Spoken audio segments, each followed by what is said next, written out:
Located near the heart of Jerusalem is a place called the Garden Tomb, what some believe was the garden of Joseph of Arimathea. Here, some believe Jesus died, was buried, and then rose from the dead. The garden is a 2-acre oasis in the often hectic city of Jerusalem. British Christians bought the garden 125 years ago and formed the Garden Tomb Association. For years, they've allowed visitors here free of charge. What we do have here in the garden is a perfect representation of the biblical account at the end of the 4 Gospels. Everything in those 4 Gospels matches what we show people here in the garden. Today, nearly 250,000 visitors pour into the Garden Tomb each year.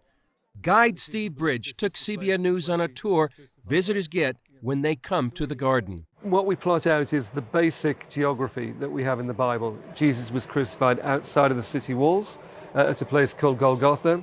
And in the immediate area to where Jesus was crucified, there was a garden that belonged to a rich man by the name of Joseph of Arimathea. We came first to the place the Bible calls Golgotha, where the book of Matthew says, "And when they had come to a place called Golgotha, that is to say, place of a skull." What are some of the main questions that people ask you when they come here?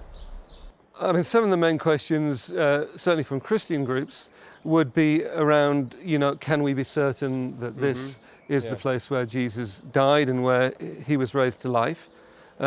People often ask about how come there are 2 places, there's here and there's the Holy Sepulchre. The question arises because some believe Jerusalem's Church of the Holy Sepulchre is the actual place of the crucifixion and resurrection, not the Garden Tomb. Constantine's mother, Queen Helena, helped build the church in 326 AD. The archaeological weight supporting the church's claim is substantial. For example, the Roman Emperor Hadrian built a temple on the site in the 2nd century because local Christians venerated the site as the place of Golgotha. But the evidence for the garden can be compelling too. The Gospel of John says, "At the place where Jesus was crucified, there was a garden." If you have a garden, you need lots of water, especially in the dry Middle East.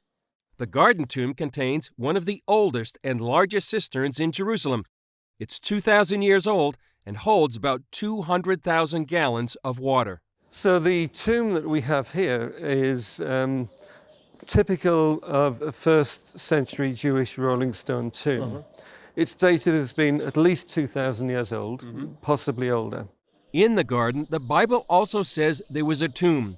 It is carved out of the solid rock. It's a man-made tomb, and that's how the Bible describes the tomb in which Jesus' body was lain. This channel that you can see in front of the tomb entrance is where the stone would have sat that would have been rolled across to seal the entrance to the tomb. So finally, the most important thing about this tomb itself is that it's empty. So why don't we go inside and have a look? Okay. What we're looking at when we look in this direction is through into the burial chamber itself. And what you have inside the burial chamber are these 2 areas where a body would be lain, one just down here and one on this side. The tomb itself seems to fit the Bible's description. But whether the Garden Tomb or the Church of the Holy Sepulchre is the site of the resurrection of Jesus, many Christian pilgrims take with them a profound affirmation of their faith. I'm a Bible teacher in the States, and I have so many pictures and things to go back and to show them, and want to just take some of this passion back that Jesus is who he says he is, and he is the Son of God, and he did walk this earth. As people look forward to Easter, those at the Garden Tomb stress, it's not the place, it's the person.